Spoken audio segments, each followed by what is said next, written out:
참 예수님.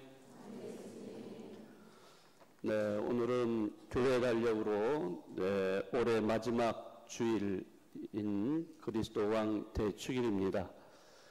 네, 우리는 예수님을 왕으로 섬기고 그분을 따르고 있습니다.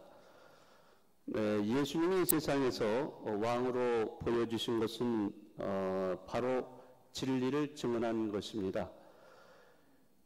진리를 증언한 것은 다름이 아니라 진실된 말과 행동을 하는 것, 이것을 우리에게 보여주셨고, 또 그것이 사랑이고 정이고 평화라고 할 수가 있겠습니다. 예수님이 이 진리를 지키기 위해서 증언하시다가 십자가에 못 박혀서 처절히 죽으시고 부활하신 것입니다. 그렇지만은 세상은 이러한 진리를 거부하고 또 받아들이지 않는 이런 모습을 보이기도 합니다.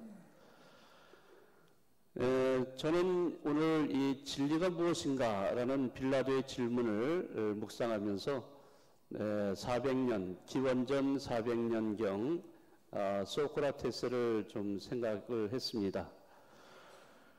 오늘 복음, 요한복음은 다른 그 공관복음하고는 좀 다르게 그 진리가 무엇이냐라는 빌라도의 질문에 공관복음들은 다 묵묵부답으로 이렇게 되어 있지만은 특별히 요한복음은 한 걸음 더 나아가서 예수님께서 이런 말씀을 하십니다.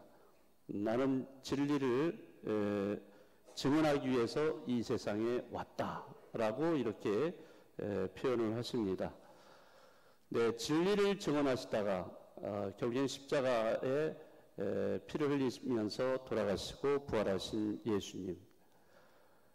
이 진리를 증언한다는 것이 어떤 모습인가, 또 진리라는 게 도대체 무언가, 이런 거를 생각하면서 그 기원전 400년 전 소크라테스도 역시 진리를 증언하다가 세상을 떠났기 때문에 이런 소크라테스를 좀 생각을 해봅니다.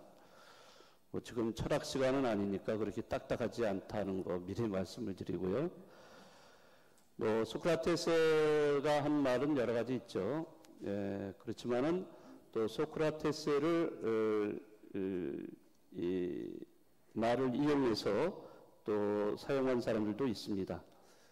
예를 들어서 스튜어트 밀 같은 경우는 배부른 돼지보다 배고픈 소크라테스가 낫다, 이런 말을 한 적도 있죠. 아무리 동물이 배부르게 먹는다 해도 고귀한 인간, 존엄한 인간과는 비교가 되지 않는다, 이런 말이겠죠. 인간이 동물과 다른 것은 배고프다고 아무거나 먹지 않겠다는 그런 자존심이 있기 때문입니다. 이것이 동물과 인간의 차이예요. 인간이 배부르기만을 원해서 그 배부름의 욕망 때문에 인간의 존엄성을 내팽이 친다면은 그런 동물이나 마찬가지죠.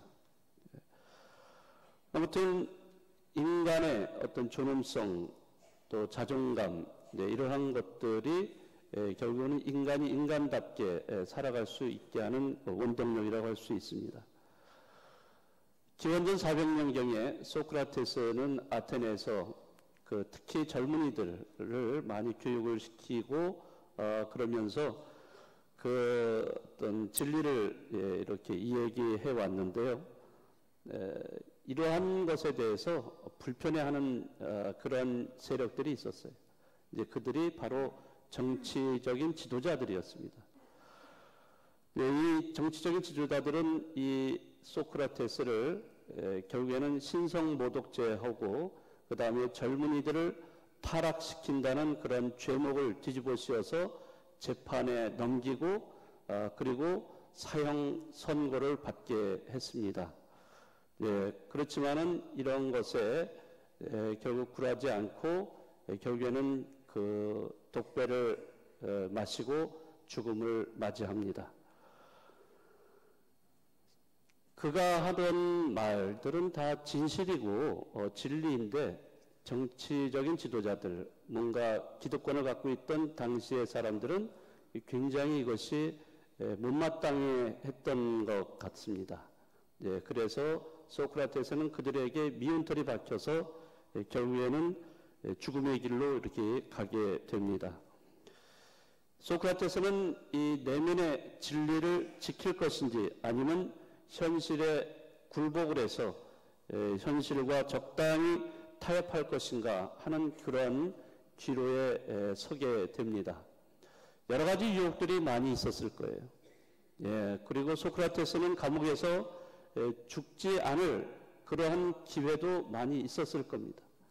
그럼에도 불구하고 그는 절대로 타협하지를 않았습니다. 예를 들어서 친한 친구가 감옥에서 탈출을 시켜주겠다.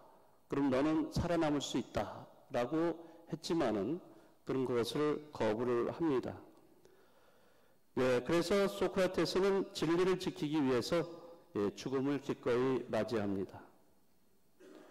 이런 면에서 볼 때 소크라테스는 인간만이 가질 수 있는 그런 높은 자존감을 가지고 있는 존재다라고 생각이 듭니다.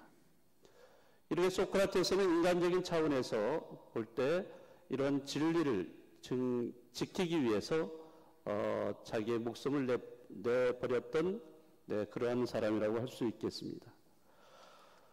우리도 이 세상을 살아가면서 숱한 욕망의 유혹을 받습니다. 거시적으로 볼 때 권력이나 재물이라든지 명예, 위신 등 그러한 욕망에서 우리는 자유로울 수가 없습니다. 또 아니면은 오히려 그것에 더욱 집착을 하고 있음을 발견하는 그러한 모습도 우리는 느낄 수가 있을 겁니다. 그러한 욕망에 내가 너무나 지나치게 집착하고 있다는 이러한 것을 깨달을 때 그 허탈감을 느낄 수도 있을 겁니다. 많은 사람들이 그럼에도 불구하고 이렇게 욕망을 가집니다. 남보다 더 많이 가져야 하고, 남보다 더 높아져야 하고, 남보다 더 알려져야 하는 것. 이렇게 함으로써 남에게 인정받는 것을 원합니다. 이러한 무한한 욕망, 꺼지지 않는 그런 욕망이 마음속에 있기 때문에 그러한 것을 충족시키고 그것을 실현시키기 위해서 경쟁을 하죠. 그러나 공정한 경쟁이 아니라 수단과 방법을 가리지 않고 그런 경쟁을 하게 된다는 거죠.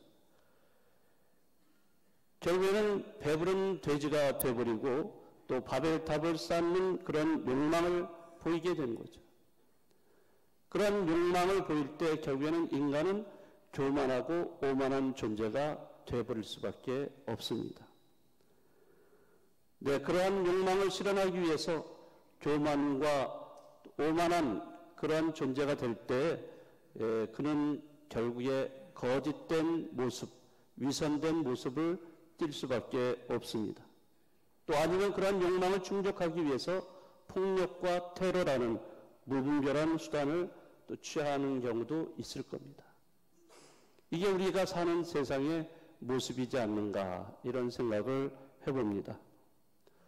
오늘 요한복음에서 예수님께서는 진리를 증언하기 위해서 이 세상에 오셨다라고 말씀하셨고 또 요한복음 14장에 보면 나는 길이요 진리요 생명이다 라고 이렇게 말씀하시기도 하셨습니다.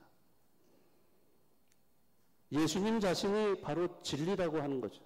진리. 그분은 이런 진리를 증언하기 위해서 세상의 온갖 모욕, 비웃음 이런 것을 견디시고 십자가상에 처절하게 죽으심으로써 사랑, 하느님의 사랑을 완성하신 분입니다. 오늘 감사송에서 이렇게 노래하고 있습니다. 예수님의 왕국, 하느님 나라는 진리와 생명의 나라, 거룩함과 은총의 나라, 정의와 사랑과 평화의 나라라고 이렇게 노래합니다. 정말 예수님께서 이 세상에 오셔서 왕으로서 보여주신 그 진리는 다름이 아니라 생명, 거룩함, 은총, 정의, 사랑, 평화 네, 이런 모습으로 우리에게 보여주신 거예요. 진리는 하나이지만 진리가 추구하는 또 진리가 구체화될 때 이러한 모습을 띠게 된다는 겁니다. 우리가 정말로 예수님을 따르고 예수님을 섬기는 사람이라면 우리도 진리를 추구하고 진리를 증언하는 그런 사람들이 되어야 합니다. 진리를 증언한다는 것은 지금 말씀 나온 대로 생명을 추구하는 사람이 되어야 돼요. 거룩한 삶을 살아야 되고 은총의 삶, 또 정의를 실천해야 되고 사랑을 또 실천하고 평화를 위해서 노력하는 그런 사람들이 되어야 된다는 거죠. 오늘 이제 올해 마지막 주일을 우리가 보내면서 이제 다음 주일부터는 새로운 해가, 교회 달력으로는 새로운 해가 시작되는 그런 때입니다. 정말로 올 한 해 우리를 잘 이끌어 주신 그 주님, 예수님께 감사드리고, 오늘 독서에도 그렇지만은 나는 알파요 오메가다라고 이렇게 말씀을 하시죠. 시작이요 마침인 분, 모든 시간을 주관하시는 그 주님, 우리의 왕이신 그리스도, 그분께 진심으로 감사드리고 하루하루 살아가면서 정말로 진리를 증언하는 그런 삶이 되기를 다짐해야 되겠습니다. 잠시 묵상하시겠습니다.